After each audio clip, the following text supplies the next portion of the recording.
Hey, everybody. I'm back. This is the Balance Fit and Free podcast, and I'm Ray Ann Mullins, your host. And I'm so happy that you're here because I tell you that every single time I come on here. So, welcome to episode 103. Today, we're going to be talking about environmental changes to help you stay healthy. There's three things we're going to talk about today that I think are super, super important. So, March is Autoimmune Disease Awareness Month.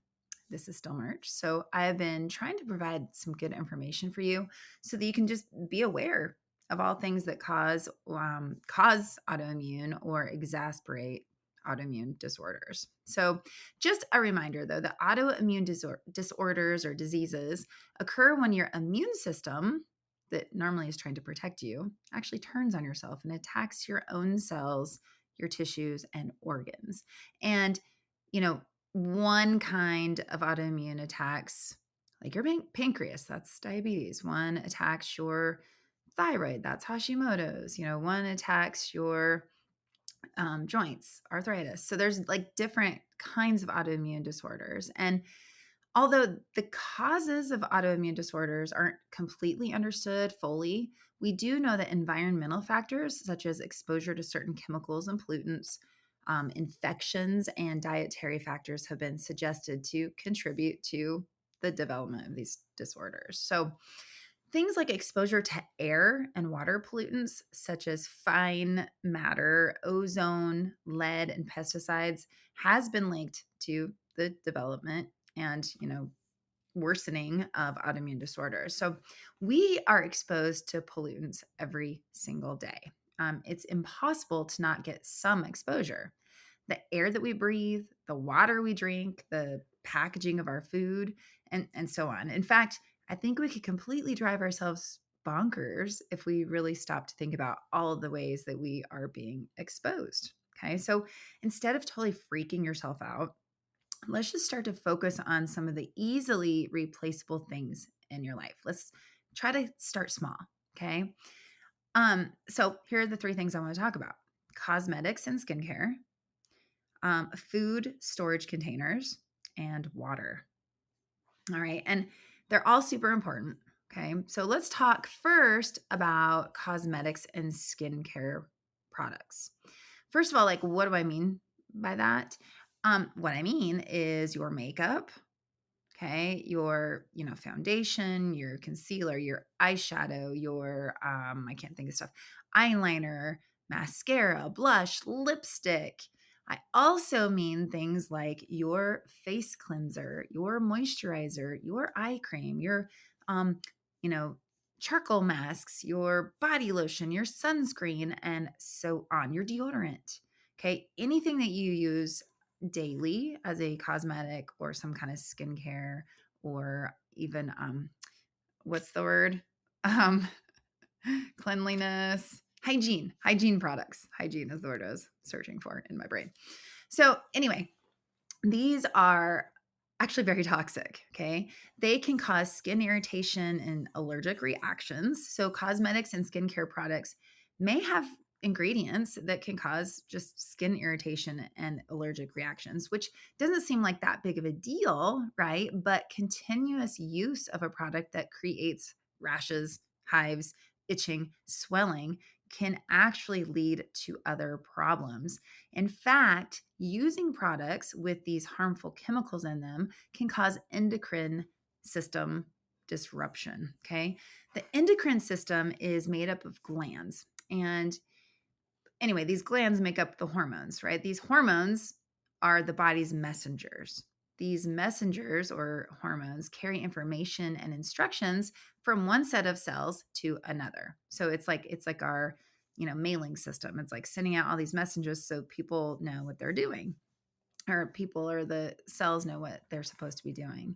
The endocrine system is comprised of the hypothalamus in your brain, your pituitary gland, your thyroid, the parathyroids, which are glands in the back of your thyroid, adrenals, okay, the ovaries, and the testes. So, ovaries for women, obviously, and testes for men. So, here's the thing: the endocrine system is very much related to autoimmune disorders. Okay. So it's really important that we keep our endocrine system working well. Okay. So some cosmetics and skincare products contain chemicals that totally disrupt the normal functioning of this system. And this can lead to hormonal imbalances, okay, with your thyroid, with, since our ovaries are included in this, it can mess up your sex hormones. This can cause reproductive problems, and then obviously autoimmune disease and even cancer. Some chemicals in cosmetics and skincare products can be absorbed through your skin and enter the bloodstream. And this is what causes harm to our organs and cells in our body.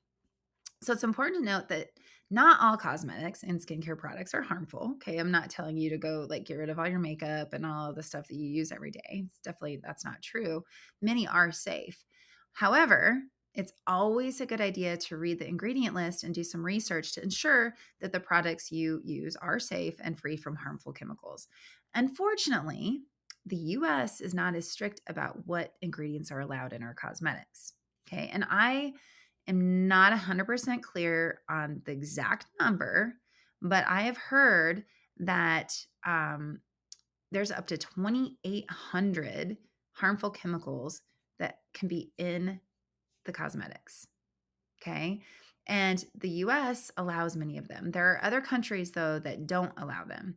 So it's really important to have a general idea of what some of those chemicals are. I don't expect you to memorize, and I certainly haven't, 2,800 different names of chemicals, but you want to get familiar with at least the 8 to 12 that are the most toxic. So I have actually put that list in the show notes for you so that you can, check your ingredients on your cosmetics. So what I want you to think about today as I'm giving you this information is how can you today, this week, in the next few months, soon, just slowly start to make changes. Okay.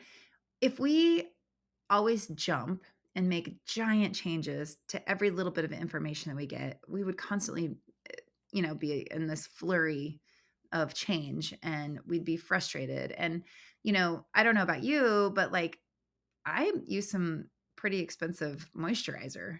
I mean, you got to work on this base. So just kidding. But so here's the deal. Like if you spend $80 on a moisturizer, which sounds crazy, but some of them are $200. I've never spent $200. I'll tell you that right now. That's not happening on a moisturizer, but people do. And if you go and you look at it and it has like 5 or 6 of the most toxic chemicals, well, that's probably why it works, actually. But it's doing long-term damage to you if you continue to use it. All right. So start small. First thing I want you to do is go look at your products, like your favorite products, the ones that you use every single day. Okay. And if you're like me, makeup wise, I literally use about 4 products. I do a little bit of concealer on my spots, and I use a tiny bit of eyeliner, and I use mascara and blush every day. So, what I'd recommend is think to yourself, like, what are the things you use every day? Okay. And that's not including my cleanser, my moisturizer, my eye cream, all the stuff. But what I want you to do is identify first the items you use the most. Okay. And this might be lotion, it might be deodorant. And I want you to go and just look at the ingredient list. Okay. And then I want you to compare it to the worst ingredients, okay, that I've put in the show notes. So just you can click on the show notes either on your phone or go to the website, or you can just Google the most toxic chemicals in cosmetics and check that out. But here's the deal. If you see that you have a lot of them, a lot of those chemicals are in your favorite products, then I want you to think about it. Like think about how you can replace it. Now, I'm not saying go dump it out, especially if it's a brand new bottle. Like maybe just go ahead and finish it. Well, if it's really horrible, like if it's full of every single one of the chemicals that you should not be using, you might want to just go ahead and like chalk it up as a loss and throw it away and start new. But if you if there's only a few of the chemicals in there, then go ahead and finish it up.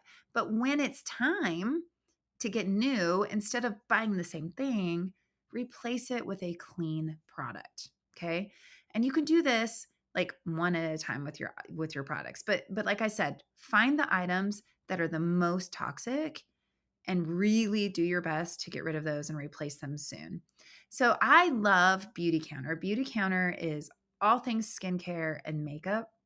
I do not sell it, but I do love it, and I think that you may want to consider it. They're amazing. They have a never list. There's the 2,800 ingredients that they will never put in their products, and I think that is super amazing. Has a great story. The woman who started it is amazing. So I would highly recommend just checking out the company Beauty Counter.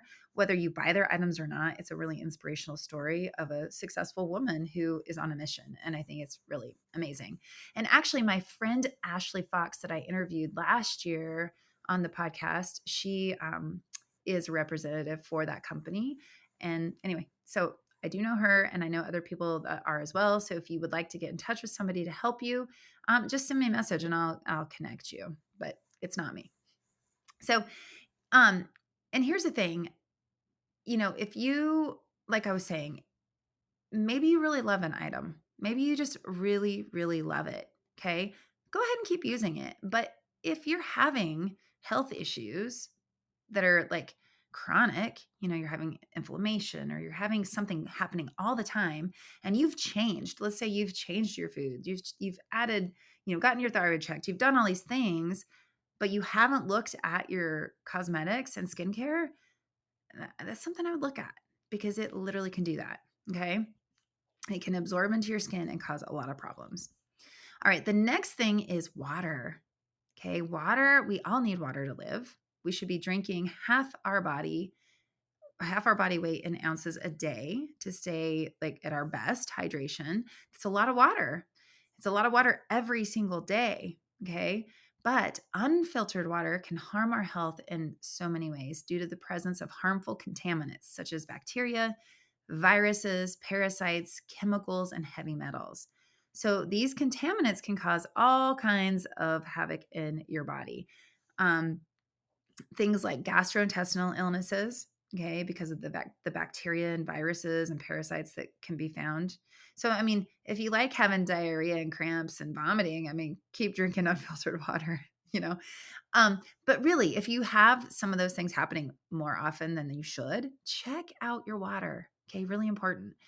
Bad water can even cause kidney damage because of the heavy metals inside of it. Okay, and even arsenic has been found in water. It can cause cancer from, again, the chemicals. Um, it can cause reproductive problems. Okay, so BPA is one of the chemicals that probably you've heard of. Make sure you're not drinking BPA. Okay. It definitely can disrupt the hormonal balance in your body and cause all kinds of problems with your thyroid and your reproductive organs. So, especially if you want to have a baby, um, check your water.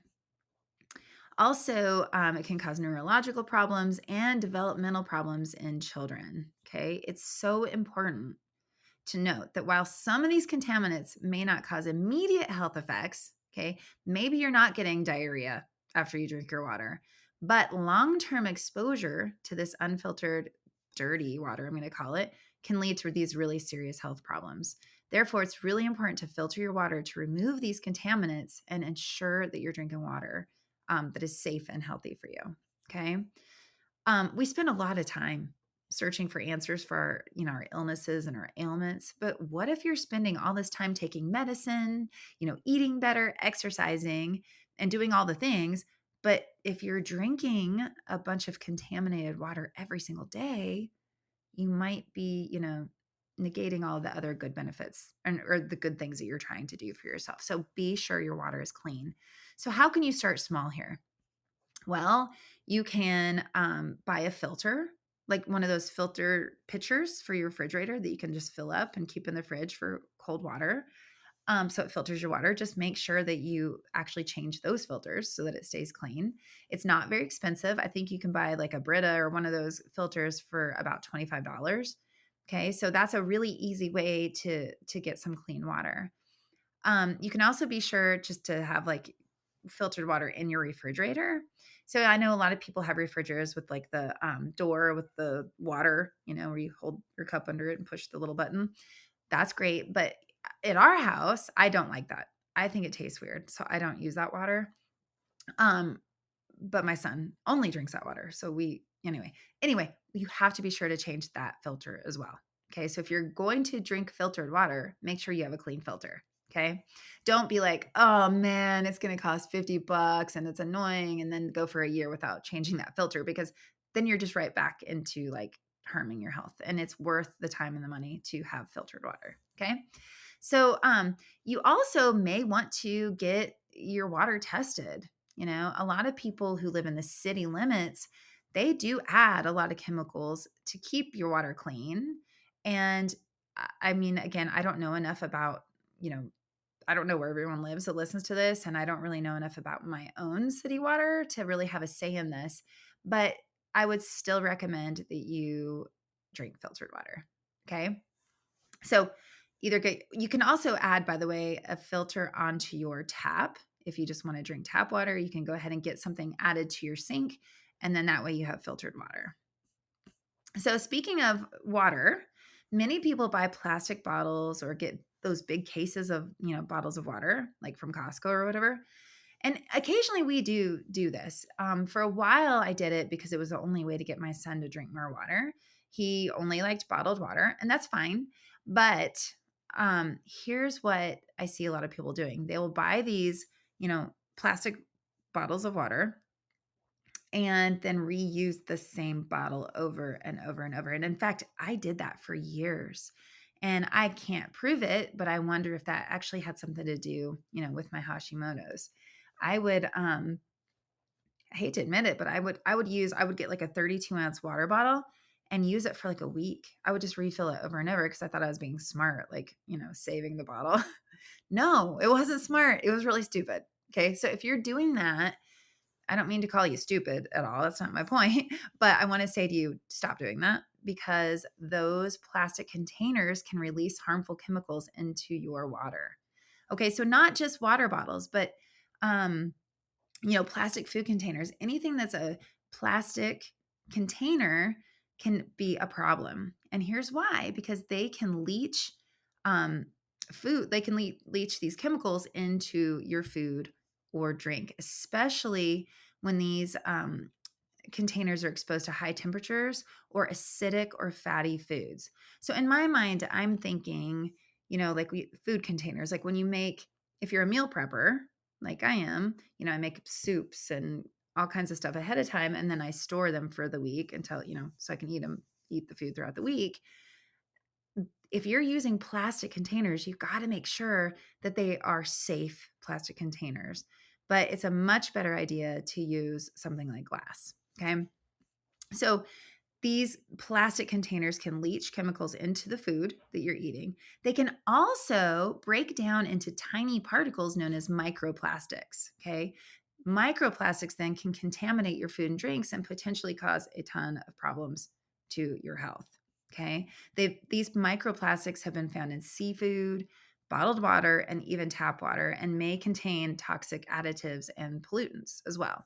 So be really careful with using certain containers.